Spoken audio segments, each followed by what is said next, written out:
نحمدہ و نصلی علی رسولہ الکریم اما بعد اعوذ باللہ من الشیطان الرجیم بسم اللہ الرحمن الرحیم وَإِذْ قَالَ رَبُّكَ لِلْمَلَائِكَةِ إِنِّي جَاعِلٌ فِي الْأَرْضِ خَلِيفَةً صدق اللہ العظیم۔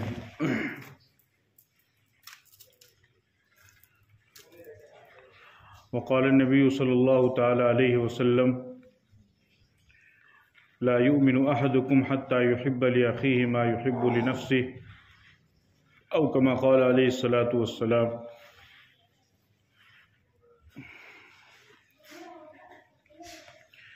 میرے محترم بزرگوں اور دوستو، میں نے آپ حضرات کے سامنے سورہ بقرہ کی ایک آیت تلاوت کی ہے۔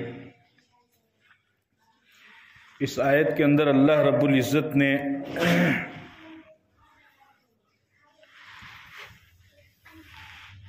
انسان کی پیدائش کی تاریخ کو اور اس وقت پیش آنے والے واقعات کو بیان فرمایا ہے۔ فرمایا وَإِذْ قَالَ رَبُّكَ لِلْمَلَائِكَةِ إِنِّي جَاعِلٌ فِي الْأَرْضِ خَلِيفَةً، کہ جب کہا آپ کے رب نے فرشتوں سے کہ میں زمین پر اپنا خلیفہ، اپنا نائب بنانا چاہتا ہوں، تمہاری کیا رائے ہے؟ یعنی انسانیت کو پیدا کرنے کے لیے، انسانوں کو بنانے کے لیے اللہ رب العزت نے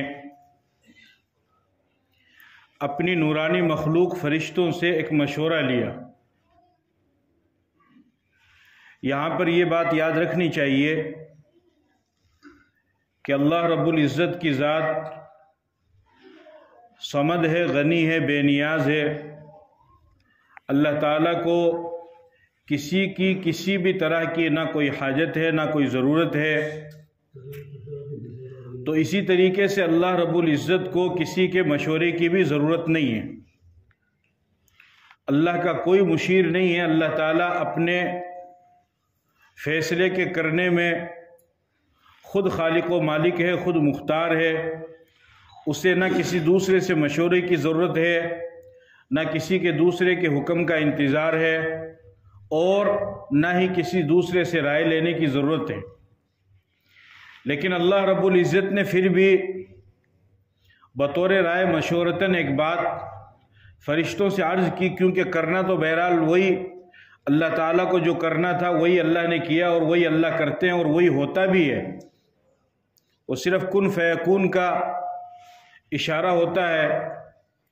قرآن کریم میں سورہ یاسین میں اللہ نے فرمایا انما امرہ اذا اراد شیئا ان یقول له کن فیکون، کہ اللہ رب العزت جب کسی کام کو کرنا چاہتے ہیں، اپنے حکم کو پورا کرنا چاہتے ہیں، تو صرف وہ اتنا کہتے ہیں ہو جا تو وہ چیز ہو جاتی ہے۔ بلکہ اگر میں یہ کہوں کہ یہ کن بھی ہم جیسے لوگوں کو سمجھانے کے لیے ہے، باقی اللہ رب العزت تو اس کا بھی محتاج نہیں ہے، اور وہ چیز اس سے پہلے وجود میں آ جاتی ہے۔ بہرحال اللہ تعالیٰ نے فرشتوں سے مشورہ کیا کہ میں انسانوں کو پیدا کرنا چاہتا ہوں، تمہاری کیا رائے ہے، پیدا کروں یا نہ کروں؟ تو فرشتوں نے ایک بات کہی، انہوں نے کہا اتجعل فیہا من یفسد فیہا ویسفک الدماء، کہ آپ ایک ایسی مخلوق کو پیدا کرنا چاہتے ہیں کہ جو زمین میں خون خرابہ کرے گی، قتل و غارت گیری کرے گی، ایک دوسرے کو مارے گی، ایک دوسرے کو ستائے گی، ایک دوسرے کو ناحق پریشان کرے گی۔ آپ ایسی مخلوق کو پیدا مت کیجیے۔ انہوں نے یہ بات کہی۔ اب یہاں پر ایک سوال پیدا ہوتا ہے کہ غیب کا علم تو کسی کو بھی نہیں ہے، یہاں تک کہ فرشتوں کو بھی نہیں ہے، نہ کسی نبی کو، نہ کسی ولی کو، نہ کسی پیر کو، کسی کو بھی غیب کا علم نہیں ہے۔ فیوچر میں، مستقبل میں کیا ہونے والا ہے، اس کے بارے میں سوائے اللہ کی ذات کے کوئی بھی نہیں جانتا۔ اور اگر کوئی اس کا دعویٰ کرتا ہے تو وہ سراسر جھوٹا ہے، مکار ہے، دھوکے باز ہے۔ ایک پکے سچے مسلمان کو کبھی بھی اس کے دھوکے میں نہیں آنا چاہیے جو انسان یہ دعویٰ کرے کہ میں آپ کے بھوش کے بارے میں بتا سکتا ہوں، میں آپ کے مستقبل کے بارے میں بتا سکتا ہوں، اور وہ ہاتھ کی لکیروں کو دیکھ کر یا پھر اسی طریقے سے نام وغیرہ معلوم کر کے اگر وہ مستقبل کے بارے میں بتلائے تو سمجھ لو اس سے بڑا دھوکے باز کوئی بھی نہیں. چونکہ غیب کا علم ایک ایسا علم ہے کہ اللہ کے سوا کسی کے پاس میں نہیں، اللہ نے کسی کو بھی نہیں دیا، یہاں تک کہ نبیوں کو بھی نہیں دیا. اور نبیوں میں بھی نبی الانبیاء جو نبیوں کے سردار ہیں ہمارے نبی پاک صلی اللہ علیہ وسلم، آپ کو بھی اللہ نے علم غیب نہیں دیا. قرآن میں بے شمار مقامات پر اس کا ذکر کیا. قُلْ لَا يَعْلَمُ مَنْ فِي السَّمَاوَاتِ وَالْأَرْضِ الْغَيْبَ إِلَّا اللَّهُ وَمَا يَشْعُرُونَ أَيَّانَ يُبْعَثُونَ. اے نبی جی آپ فرما دیجئے کہ زمین و آسمان کی تمام غیب کی باتوں کا علم صرف اور صرف اللہ کو. قُلْ لَا أَقُولُ لَكُمْ عِنْدِي خَزَائِنُ اللَّهِ وَلَا أَعْلَمُ الْغَيْبَ وَلَا أَقُولُ لَكُمْ إِنِّي مَلَكٌ. اے نبی جی آپ یہ کہہ دیجئے کہ یہ جو آپ سے سوال کرتے ہیں کہ اگر آپ نبی برحق ہے تو آپ ہمارے اوپر اتنے خزانے لٹا دو، اتنے پیسوں کی بارش کر دو، اتنی دولت کی بارش کر دو تو ہم آپ کے اوپر ایمان لائیں گے. آپ فرما دیجئے کہ میں تو صرف اور صرف نبی بنا کر کے بھیجا گیا ہوں، اللہ کے خزانے میرے ہاتھ میں نہیں، وہ صرف اللہ کے ہاتھ میں، اور اس کو تقسیم کرنے والا بھی صرف اللہ ہے. نحن قسمنا بینہم معیشتہم فی الحیات الدنیا. ہم خزانے کو تقسیم کرتے ہیں. اللہ یبسط الرزق لمن یشاء من عبادہ ویقدر لہ. اللہ جس کو چاہتا ہے کسی بندے کو زیادہ رزق دیتا ہے اور کسی کو کم رزق دیتا ہے، لیکن یہ اللہ کا فیصلہ ہے.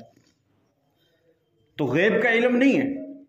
اب سوال یہ پیدا ہوتا ہے کہ پھر اللہ کے نبی نے جو اتنی ساری باتیں بتلائی ہیں آگے کی، جو قیامت تک کی نشانیاں بتلائی ہیں، قیامت تک کی جو چیزیں وجود میں آئیں گی، یا پچھلے جو واقعات بتلائے وہ کیسے معلوم ہوا؟ وہ اللہ کے بتانے سے معلوم ہوا کہ اللہ تعالیٰ نے وحی کے ذریعے سے آپ کو ان تمام چیزوں کے بارے میں بتلایا جو پیچھے واقع ہوئی تھی، اور قیامت تک جتنی بھی چیزیں واقع ہوگی تو وہ جبرائیل کے ذریعہ وحی کے ذریعے سے اللہ نے بتلایا، آپ نے اپنی طرف سے کوئی چیز نہیں کہی.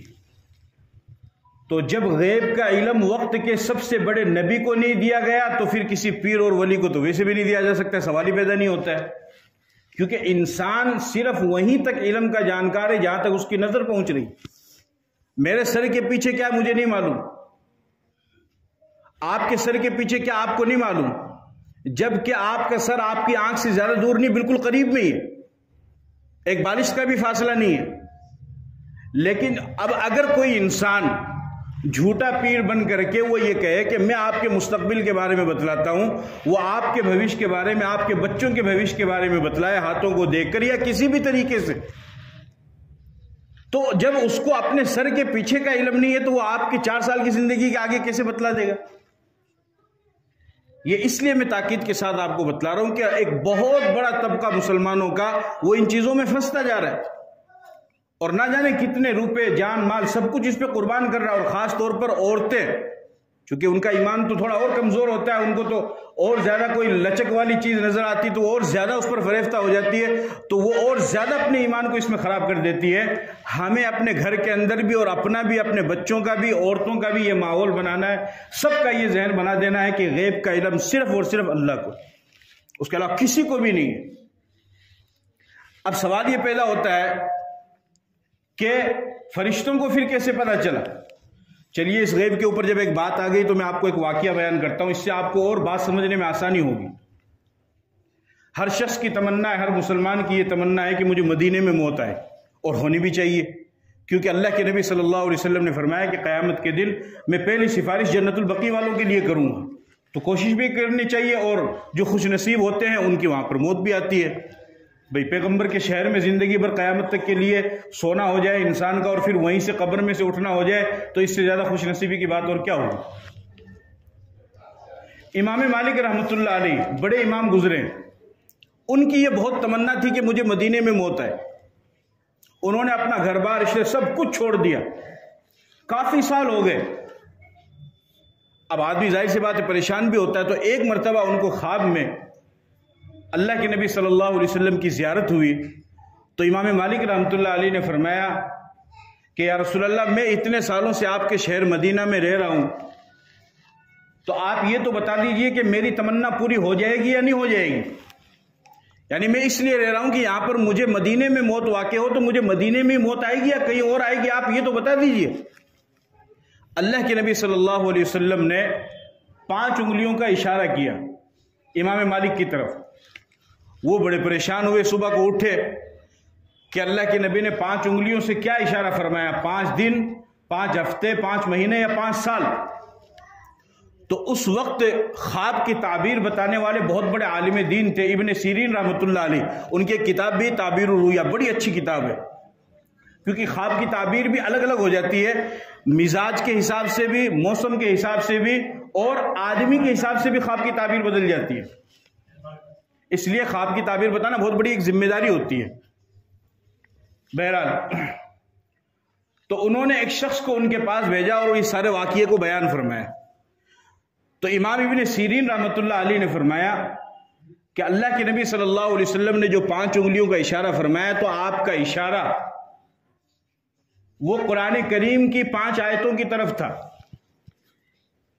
وہ آیتیں کون سی ہے؟ ان اللہ عنده علم الساعة وينزل الغيث ويعلم ما في الارحام وما تدري نفس ماذا تكسب غدا وما تدري نفس بأي ارض تموت. فرمایا کہ اللہ کے نبی کا اشارہ ان 5 آیتوں کی طرف تھا کہ جن 5 آیتوں میں اللہ پاک نے 5 چیزوں کے بارے میں فرمایا کہ ان 5 چیزوں کا علم اللہ کے سوا کسی کو نہیں، یہاں تک کہ نبی کو بھی نہیں اور مجھے بھی نہیں. تو میں تمہیں کیسے بتلا دوں تو تمہاری موت یہاں آئے گی نہیں آئے گی؟ وہ 5 چیزیں کیا ہے؟ فرمایا ان اللہ عنده علم الساعة، قیامت کب آئے گی اس کا علم صرف اللہ کو. یہ طے ہے کہ جمعے کے دن آئے گی، یہ تو حدیث میں آیا ہے، اور یہ بھی آیا ہے کہ 10 محرم کو آئے گی، اتنا تو کنفرم ہے. لیکن کون سی جمعے کی 10 محرم کو آئے گی یہ نہیں معلوم، یہ اللہ کو معلوم.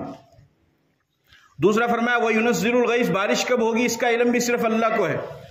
وَيَعْلَمُ مَا فِي الْأَرْحَامِ، عورت کے پیٹ میں جو بچہ ہے وہ نیک ہوگا یا برا ہوگا اس کا علم بھی صرف اللہ کو ہے. وہ چاہے تو شیطان کے گھر میں ولی کو پیدا کر دے اور چاہے تو ولی کے گھر میں شیطان کو پیدا کر دے. کوئی یہ نہیں کہہ سکتا ہے کہ اگر کسی کا باپ ولی ہے تو اس کا بیٹا بھی ولی نہیں ہوگا. نہیں، بدترین قسم کا شیطان بھی ہو سکتا ہے، اور کوئی بدترین قسم کا گمراہ ہے تو ضروری نہیں کہ اس کا بیٹا بھی گمراہ ہوگا. بہترین قسم کا اپنے زمانے کا ولی بھی ہو سکتا ہے. حضرت ابراہیم علیہ السلام کے والد آزر کافر ہیں، بت پرست ہیں، لیکن اللہ نے ان کی کوکھ سے ابراہیم کو پیدا کیا. تو یہ اللہ کا نظام ہے. بہرحال اور آگے فرمایا وما تدری نفس ماذا تکسب غدا، کل کے دن کون انسان کیا کرے گا اس کا علم بھی صرف اللہ کو. اور آگے فرمایا وما تدری نفس بأي ارض تموت، کل کے دن کون زندہ رہے گا، کون مرے گا اور کہاں مرے گا اس کا علم بھی اللہ کے سوا کسی کو نہیں. تو اگر نبی کو اس کا علم ہوتا تو آپ بتلا دیتے نا امام مالک کو، لیکن آپ نے 5 انگلیوں سے 5 آیتوں کی طرف اشارہ فرما دیا کہ میں بھی نہیں بتا سکتا ہوں کہ آپ کو مدینے میں موت آئے گی یا نہیں آئے گی، یہ تو صرف اللہ کو معلوم. تو اس سے معلوم ہوا کہ غیب کا علم صرف اور صرف اللہ کو ہے، اللہ کے سوا کسی کو بھی نہیں ہے. تو ایک مسلمان ہونے کی حیثیت سے میرا اور آپ کا پختہ لٹھ گاڑ عقیدہ ہو جانا چاہیے کہ صرف اللہ ہی کو غیب کا علم ہے، اس کے علاوہ کسی کو بھی نہیں. اگر آپ اس کے علاوہ کسی اور کو تھوڑا سا بھی، زیادہ نہیں، تھوڑا سا بھی اگر آپ مان لیں گے تو یہ توحید کے خلاف ہے، یہ کلمہ لا الہ الا اللہ کے خلاف ہے، یہ کلمہ لا الہ الا اللہ کے خلاف ہے. توحید کا مطلب تو یہی ہے نا کہ ہر چیز میں کرنے دھرنے والا اللہ ہی کو مانو. اگر تھوڑا سا آپ ادھر دائیں بائیں ہو جائیں گے کہ یہ اولاد بھی دے سکتا ہے، یہ نفع بھی دے سکتا ہے، یہ نقصان بھی دے سکتا ہے، یہ بیماری بھی دور کر سکتا ہے، اور یہ غیب کے بارے میں بتا سکتا ہے، آپ توحید کے خلاف کر رہے ہیں. اس میں انسان کو مضبوط ہونا چاہیے. تو بہرحال تو فرشتوں نے جو بتلایا، فرشتوں نے کیسے کہا؟ فرشتوں نے اس وجہ سے بتلایا کہ انسان سے پہلے اس زمین کے اوپر جنات آباد تھے. جنات کو اللہ نے پہلے پیدا کر دیا تھا، تو ان جنات کو بھی اللہ نے عبادت ہی کے لیے پیدا کیا. قرآن میں خود اللہ نے کہا وما خلقت الجن والانس الا لیعبدون، جنات اور انسان دونوں کو میں نے عبادت کے لیے پیدا کیا ہے. اور جیسے قیامت کے دن انسان سے حساب ہوگا ویسے جنات سے بھی ہو، اور ٹوٹل چیزیں وہی ہے. جیسے انسانوں میں ہندو ہے، مسلم ہے، مرد ہے، عورتیں ہیں، کاروبار ہے، حافظ ہے، نہیں ہے، عالم ہے، نہیں ہے، یہ ٹوٹل چیزیں جنات میں بھی صرف 2 فرق ہے. ان کو آگ سے بنایا، دوسرا وہ نظروں سے غائب ہے، بس. باقی ٹوٹل چیزیں وہی ہے جو انسانوں میں. اور اگر ان میں کوئی اچھا کام کرے گا وہ جنت کا مستحق ہوگا، برا کرے گا جہنم کا مستحق ہوگا. یہ ساری چیزیں ہیں. تو فرشتوں نے ان کے اوپر قیاس کرتے ہوئے فرمایا، اللہ تعالیٰ کو یہ رائے دی کہ اللہ دیکھو آپ نے ایک مخلوق پہلے پیدا کی تھی عبادت کے لیے، لیکن انہوں نے پھر خون خرابہ کیا، قتل و غارت گری کی، تو ہو سکتا ہے کہ اسی طریقے سے یہ لوگ بھی کریں گے. تو ادھر دھیان اور خیال کرتے ہوئے فرشتوں نے یہ کہا کہ آپ مت پیدا کیجئے. کیوں؟ وَنَحْنُ نُسَبِّحُ بِحَمْدِكَ وَنُقَدِّسُ لَكَ، آپ عبادت کے لیے پیدا کر رہے ہیں، تحمید کے لیے، تعریف کے لیے، پاکیزگی کے لیے پیدا کر رہے ہیں، تو ہم ہی کافی ہیں، ہم ہی اس کے لیے کافی ہیں. لا يعصون اللہ ما امرهم ويفعلون ما يؤمرون. فرشتوں کی صفت اللہ نے بیان فرمائی ہے کہ ذرہ برابر اللہ کی نافرمانی نہیں کرتے ہیں. جس چیز کا اللہ نے حکم دیا ہے قیامت تک وہ اسی میں لگے رہیں گے، قیامت تک اسی میں لگے رہیں گے، ذرہ برابر بھی اس میں کمی نہیں آئے گی. جس کو جو ذمہ داری دے دی اللہ نے بس وہ پوری ہو کر رہے گی. آپ خود دیکھ لو نا، کبھی کسی کے بعد سنا ہے کہ اس کی موت کا وقت آیا اور لیٹ ہو گیا؟ کبھی بھی ملک الموت لیٹ نہیں کرتا. یہ تو ایک ایگزامپل ہے، ایک مثال ہے کہ ملک الموت ایک فرشتہ ہے، اس کو ذمہ داری اللہ نے دی روح کو قبض کرنے کی، وہ ایک سیکنڈ آگے پیچھے نہیں کرتا. اس طریقے سے جتنے بھی فرشتے ہیں جو منکر نکیر قبر میں آئیں گے، جو کرامن کاتبین کندھوں پر بیٹھے ہوئے ہیں، یا جو قیام میں ہیں، جو رکوع میں ہیں، جو سجدے میں ہیں، یا جو بیت المعمور کا طواف کر رہے ہیں، یا جو لوگوں کی حفاظت کے لیے ہزاروں لاکھوں کی اربوں خربوں کی تعداد میں فرشتے ہیں، وہ جتنے بھی ہیں ان کے اوپر ایمان لانا بھی ضروری ہے، اور وہ تمام کے تمام اپنی ڈیوٹی کو انجام دے رہے ہیں. تو فرمایا کہ اللہ اس کے لیے تو ہم ہی کافی ہیں. عبادت کی تو بات ہے نا، تو عبادت کے لیے تو ہم ہی کافی ہیں. تو اللہ پاک نے فرمایا انی اعلم ما لا تعلمون، جس چیز کو میں جانتا ہوں تم نہیں جانتے. پھر اللہ پاک نے آدم علیہ السلام کو پیدا فرمایا. وعلم آدم الاسماء كلها ثم عرضهم على الملائكة فقال انبئوني باسماء هؤلاء ان كنتم صادقين. اللہ نے آدم کو پیدا فرمایا، ان کو چیزیں سکھلائی، ان کو بتلایا. تو اس علم اور ذکر کی وجہ سے اللہ نے انسان کو فرشتوں پر بھی فضیلت دے دی. جبکہ انسان کا حال یہ ہے کہ اگر یہ اچھائی کرے تو یہ فرشتوں سے اوپر چلا جائے گا. لقد خلقنا الانسان فی احسن تقویم. اور اگر برائی کرے ثم رددناه اسفل سافلین، پھر یہ شیطان سے بھی بدتر ہو جاتا ہے. اور اب تو ایسا ماحول ہو گیا کہ شیطان کو ایک اللہ والے نے خواب میں دیکھا، آرام سے ٹیک لگا کے بیٹھا ہے. بولے تو کیوں بیٹھا، تو گمراہ نہیں کر رہا؟ بولے میرے سے آگے نکلے پڑے لوگ، میری ضرورت ہی نہیں، میں تو آرام سے بیٹھے ہوں. میں تو اتنا سوچوں، میں جتنا سوچتا ہوں اس سے آگے تو وہ کر لیتے ہیں، تو میری ضرورت ہی نہیں ہے. لیکن اس کے باوجود بھی آپ سوچو تو صحیح، اللہ نے فرشتوں پر انسان کو فضیلت دی. فرشتوں پر اللہ نے فضیلت دی. کس لیے؟ اسی لیے کہ عبادت کے لیے. تو لہذا عبادت کرنا، اور صرف عبادت یہ نماز روزہ نہیں، زندگی کے ہر گوشے اور ہر موڑ میں جہاں کہیں جس طریقے سے بھی آپ کسی کی خدمت کر سکتے ہو وہ آپ کے لیے عبادت بن جائے گی اور مغفرت کا ذریعہ بن جائے گی. ایک فاحشہ عورت ہے، زندگی پر زنا کروانے والی، غلط کام کروانے والی، بدکاری کروانے والی، ایک بار اس کو عبادت کا موقع ملا زندگی میں، کتے کو پانی پلانے کا، پلایا، اللہ نے اس کی اس عبادت کو ایسا قبول کیا کہ اس کے لیے صرف معاف نہیں کیا، جنت کا فیصلہ کر دیا. تو آپ یہ نہ دیکھیں کہ بھئی صرف نماز پڑھ نہیں، جہاں کہیں جس طریقے سے بھی آپ انسانیت کی خدمت کر سکتے ہیں اس خدمت کے حساب سے بھی آپ کے لیے عبادت کا موقع مل جائے گا.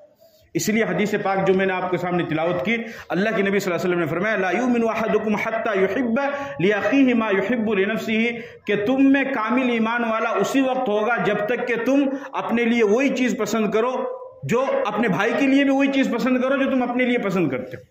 اگر میں اپنے لیے عزت پسند کرتا ہوں، میں اپنے لیے سکون پسند کرتا ہوں، میں اپنے لیے ترقی پسند کرتا ہوں، میں اپنے لیے روزی میں برکت پسند کرتا ہوں، میں اپنے لیے راحت اور آرام پسند کرتا ہوں، تو مجھے اپنے بھائی کے لیے بھی پسند کرنا پڑے گا. اگر میں اس اپنے بھائی کے لیے پسند نہیں کرتا ہوں اور اس کی ترقی کے راستے میں روڑے اٹکا رہا ہوں، اس کی ترقی کے راستے میں میں ٹانگ اڑا رہا ہوں اور اس کو روکنا چاہ رہا ہوں، تو حدیث کے مطابق تو میں کامل ایمان والا نہیں ہو سکتا. ٹھیک ہے، نماز اپنی جگہ ہے، تسبیح اپنی جگہ ہے، ذکر اپنی جگہ ہے، عبادت اپنی جگہ ہے، اس کا انکار نہیں ہے، اس کا ثواب ہے. لیکن حدیث تو یہ کہہ رہی ہے کہ مجھے اپنے دل کو صاف کرنا پڑے گا، دوسرے مسلمان کے تعلق سے، اپنے بھائی کے تعلق سے ایک دوسرے کا تعاون کرنا پڑے گا، ایک دوسرے کا ساتھ دینا پڑے گا، اتفاق، اتحاد، محبت کے ساتھ، کہ اپنی قوم کے اندر ہمیں اپنی قوم کو کس طریقے سے اجاگر کرنا ہے، اسے اونچا کرنا ہے، دینی اعتبار سے، دنیاوی اعتبار سے. انسانیت نام ہی خدمت کا ہے، عبادت تو ہے ہی ہے، ساتھ میں انسانیت نام ہے خدمت کا. وہ خدمت جب تک وہ جذبہ ہمارے دل میں پیدا نہیں ہوگا اس وقت تک ہم کامیاب نہیں ہو سکتے ہیں. ہمیں اس جذبے کو اپنے دل کے اندر پیدا کرنا ہے. حدیث کی روح کے مطابق آپ صلی اللہ علیہ وسلم نے ارشاد فرمایا کہ جو مسلمان خود پیٹ بھر کر کے کھانا کھائے اور اس کا پڑوسی بھوکا ہو، آپ نے فرمایا کہ وہ کامل ایمان والا نہیں ہو سکتا ہے. اگر آپ کا پڑوسی بھوکا ہے اس کو کھانا کھلاؤ، کسی کو آپ نے کھانا کھلایا، اس کا آپ کو ثواب ملے گا. کسی کو آپ نے کپڑا پہنایا، جب تک وہ کپڑا پہنتا رہے گا آپ کو ثواب ملے گا. اور جو بھی خیرات کے کام ہیں، آپ نے کھیت لگایا، جتنے بھی پرندے ہیں یا انسان ہیں، جانور اس سے فائدہ اٹھائیں گے، قیامت تک آپ کو ثواب ملتا رہے گا. اس انسانیت کو، اس خدمت کو اپنے اندر پیدا کرنا ہے، اور یہ بھی عبادت ہے. یہ بھی عبادت ہے. ہمیں اس کو اپنے اندر پیدا کرنا ہے. جب یہ ہمارے اندر پیدا ہوگی تو ہم انشاءاللہ ایک بہترین قسم کے صحیح معنی میں انسان بننے والے بن جائیں. جب کبھی بھی آپ کو جس طریقے سے جیسا بھی خدمت کرنے کا موقع مل جائے، آپ کر گزریے. اور ایسا کر گزریے کہ آپ کے اور اللہ کے سوا دوسرا کوئی جانتا ہی نہیں ہو. کچھ نیکیاں ایسی بھی کریے کہ آپ کے اور اللہ کے سوا کوئی جانتا نہیں ہے. وہ ایک نیکی آپ کی دنیا کو ایسا سنوارے گی اور آپ کی آخرت کو ایسا سنوارے گی کہ آپ حیران رہ جائیں گے. پوشیدہ نیکیوں میں جتنا مزہ ہے، جتنا فائدہ اور اس کے جتنے اثرات ہیں، وہ دکھاوے کی نیکیوں میں نہیں. اگرچہ جائز وہ بھی ہے، لیکن پوشیدہ نیکیوں میں جو فائدے ہیں، اس کے جو اثرات ہیں، جب اس کو آپ کریں گے تو انشاءاللہ اس کا اور بھی زیادہ فائدہ ہمیں محسوس ہوگا. تو اللہ رب العزت نے جو انسان کو بنایا وہ عبادت کے لیے بنایا. ہمیں اللہ تعالیٰ کی زیادہ سے زیادہ عبادت بھی کرنی چاہیے. نماز ہے، روزہ ہے، ذکر ہے، تسبیح ہے، تلاوت ہے، قرآن شریف کی تلاوت ہے، ماں باپ کی خدمت ہے، بچوں کی دینی تعلیمی تربیت ہے، ماں باپ کے حقوق ہے، بوڑھے ہیں ان کی خدمت کرنا، ان کی دعائیں لینا، دنیا سے چلے گئے تو ان کے لیے دعائیں مغفرت کرنا، اور اپنی قوم کو اوپر اٹھانے کی کوشش کرنا، ان کو آگے لے جانے کی کوشش کرنا. اپنی قوم میں جو غریب بچے ہیں، تعلیم حاصل نہیں کر سکتے ہیں، فیس کا انتظام نہیں ہے، تو ان کے تعلیم حاصل کرانے کا انتظام کرنا. میرا پیسہ اگر میرے لیے لگ رہا ہے تو اس میں کوئی کمال کی بات نہیں ہے. میرا پیسہ میرے مکان کے لیے بن رہا ہے تو اس میں کوئی کمال کی بات نہیں. کمال کی بات تو تب ہوگی کہ میرا پیسہ میرے بچوں کے لیے لگے، اس طرح میری قوم کے غریب بچوں کے لیے بھی لگے، اور آپ فخر سے کہیں کہ اگر میں نے اپنے بچے کو پڑھایا ہے تو میں نے اپنی قوم کے 10 غریب بچوں کو بھی پڑھایا ہے. جب اس کو آپ کریں گے تو آپ کے دل میں بھی سکون محسوس ہوگا اور بہت بڑا ثواب آپ کمانے والے بن جائیں گے. اللہ تعالیٰ مجھے اور آپ کو سب کو کہنے سننے سے زیادہ عمل کی توفیق عطا فرمائے.